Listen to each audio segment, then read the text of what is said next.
What can I do when I run out of thread?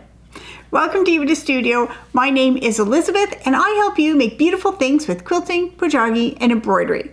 So this happens eventually to everyone who does hand stitching. You're stitching along and suddenly you realize you're at the end of the thread. You don't even have enough left. It's almost shorter than your needle. And maybe you just weren't paying attention, stitching along. Maybe you thought, I can get to the end of the line, and you just didn't want to stop and finish off and start a new thread just for a couple of stitches. But regardless of how you get here, there's a couple different options for ways that you can finish off this thread.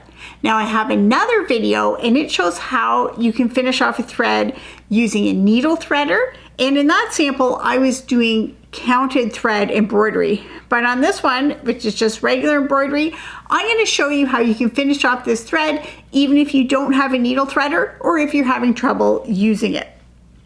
So the first thing I need to do is I need to get this thread to the back of the fabric. So I can see that it's so short, it's difficult to get through using the needle because the thread is shorter than the needle. So if you're having trouble with that, you can use another piece of thread to help pull it through. So here's my short tail of thread. To pull it through with another piece of thread, I have this thread on a needle. This is green thread, so hopefully you can see it. So what I'm going to do is I'm going to bring this thread up to the front of the fabric and I'm going to bring it up in the spot right where I want this thread to go through to the back. So I'm going to bring it up, but I am not pulling the thread all the way through. I still have a big tail of thread on the back.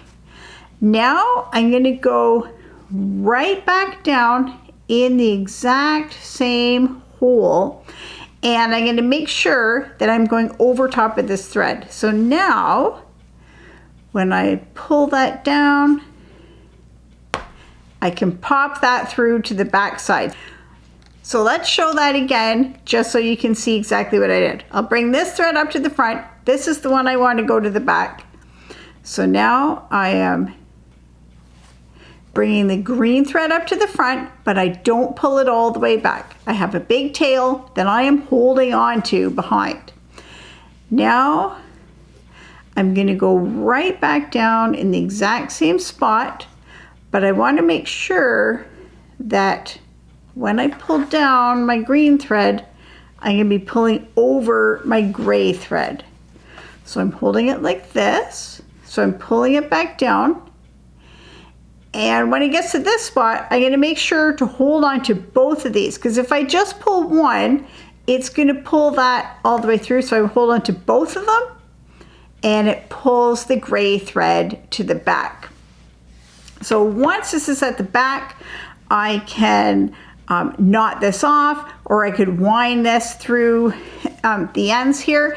And I could do that in just the same way. I could still use this piece of thread. So if I want this thread to go underneath this stitch, I just put it from where I want it to go, and then I'll make sure to grab onto that gray thread, and then this is like a little handle just to pull it through. And I got a little bit tangled, but it got through where I want it to go. So let's do that again. I'm going to put this underneath that thread in the way I want it to go, and be careful not to pierce the thread. That might have been what happened in the first stitch. And now I'm going to go back under, being sure to catch that gray thread. So I'm catching it in the little loop, and now that pulls it through. So I can do that using the same thread as many times as I want to. That also works if you're doing quilting and you want to pull the end of your thread, pull your stitches inside, or pull something to the back. You can use this in a lot of different areas, but just using a thread, you only have to thread your needle once, and you can use this loop over and over to put your threads exactly where you want them to go. For more embroidery tips and tutorials, you can check out my website, epidastudio.com.